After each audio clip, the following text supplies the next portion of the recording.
Hi friends, எலும்புக்கு வலு சேர்க்கக்கூடிய ராகி ஸ்மூத்தி எப்படி செய்கிறதுன்னு பார்க்கலாம். இதுக்கு 2 அத்திப்பழம், ஒரு 5 முந்திரி பருப்பு, 10 பாதாம் பருப்பு, 2 வால்நட் இது எல்லாத்தையும் எடுத்து நைட்டே தண்ணியில் ஊற வச்சுக்கோங்க.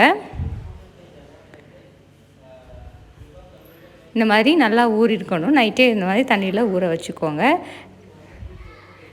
இப்போ ஒரு பாத்திரத்தில் 1.5 டேபிள் ஸ்பூன் அளவு ராகி மாவு சேர்த்துக்கோங்க.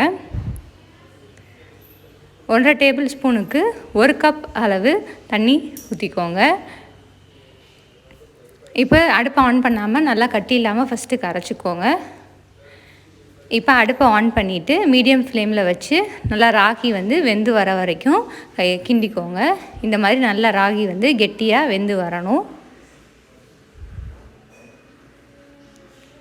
நல்லா வெந்ததுக்கப்புறம் இப்போ ஒரு மிக்சர் ஜாரில் ஏற்கனவே ஊற வச்சுருக்க ட்ரை ஃப்ரூட்ஸையும் சேர்த்துக்கோங்க.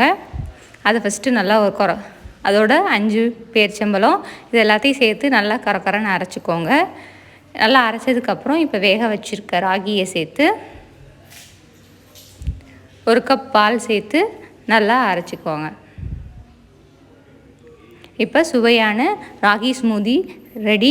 எலும்புகளை வலு சேர்க்கும், இரத்த சோகை உள்ளவர்களுக்கு ரொம்ப நல்லது. மறக்காமல் சப்ஸ்கிரைப் பண்ணிடுங்க.